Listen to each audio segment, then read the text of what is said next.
దేశానికి పట్టుకొమ్మలు గ్రామీణ ప్రాంతాలు. ఆ గ్రామీణ ప్రాంతాల్లో ప్రజలందరూ కూడా సంతోషంగా ఉండాలి, పేదరికం నిర్మూలన చేయాలి అని చెప్పేసి వలసలు ఎక్కువైతున్నాయి, ఎందుకు వెళ్తున్నాయి అన్న క్రమంలో ఆ రోజు దారిద్ర్య రేఖకు దిగుగా ఉన్న వాళ్ళందరూ కూడా అక్కడ ఉన్న కరువు అయితే ఏంటి, అక్కడ ఉన్న పరిస్థితుల వల్ల అయితే ఏంటి, ఏ పనులు లేక బయటికి వెళ్తున్న క్రమంలో వాళ్ళ బాధలు చూడలేక ఆనాటి ప్రభుత్వం మన్మోహన్ సింగ్ గారి ఆధ్వర్యంలో అలానే సోనియా గాంధీ గారి నేతృత్వంలో ఆ రోజు మహాత్మా గాంధీ జాతీయ గ్రామీణ ఉపాధి హామీ పథకాన్ని ప్రారంభించడం జరిగింది.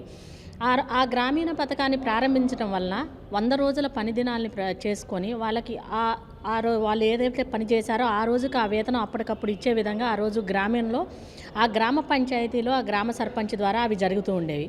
ఈరోజు ఆర్ఎస్ఎస్ భావజాలంతో ఉన్నటువంటి మోడీ ప్రభుత్వం దాన్ని నిర్వీర్యం చేస్తూ ఆ రోజు గాంధీ గారు ఏ అహింసతో అయితే పోరాడాడో అహింస ద్వారా ఏదైనా సాధించవచ్చు అని చెప్పాడో ఆ అహింసని కాదు అని చెప్పి హింస వైపు వెళ్తూ వాళ్ళు గాడ్సేని నమ్ముకున్నటువంటి ఆ ప్రభుత్వాలు నిర్వీర్యం చేసే క్రమం చేస్తున్నాయి. కాబట్టి దీన్ని కాంగ్రెస్ ప్రభుత్వం ఏ రాష్ట్రాల్లో అయితే కాంగ్రెస్ ప్రభుత్వం ఉందో ఆ రాష్ట్రాలు, అలాగే కాంగ్రెస్ శ్రేణులు, వేరే రాష్ట్రాల్లో ఉన్నటువంటి కాంగ్రెస్ శ్రేణులు అందరూ కలిసి భారీ ఎత్తున దీనికి ఖచ్చితంగా దీనిని ఆపాలి అని చెప్పేసి ప్రయత్నం చేస్తున్నాము.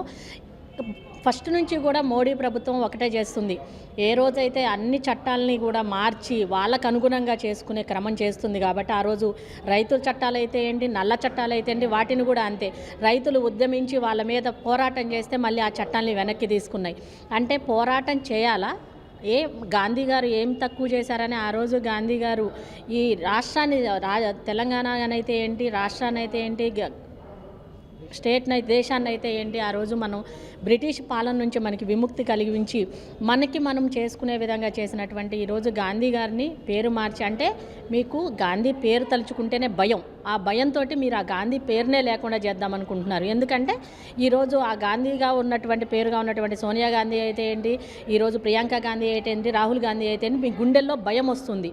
వాళ్ళ పేర్లు లేకుండా చేస్తే మీరు ఈ హింస ద్వారా మీరు ఒక ఆర్ఎస్ఎస్ భావజాలంతో మీరు అందరూ కూడా ప్రజల్ని మభ్యపెట్టి మాయ చేసి మళ్ళీ మీ ప్రభుత్వాన్ని సృష్టించుకోవాలనే కార్యక్రమంలో భాగంగా ఈ కార్యక్రమాలు చేస్తున్నారు. కాబట్టి కాంగ్రెస్ శ్రేణులందరూ కూడా ఖచ్చితంగా చూస్తున్నారు, మిమ్మల్ని ఏమాత్రం ఉపేక్షించరు. మేము ఈ కార్యక్రమాలను ఆందోళనని ఉధృతం చేస్తాము. ఖచ్చితంగా మీరు ఏ పేరునైతే మార్చారో మళ్ళీ ఆ పేరును పెట్టేంత వరకు కూడా కాంగ్రెస్ శ్రేణులు విశ్రమించరు.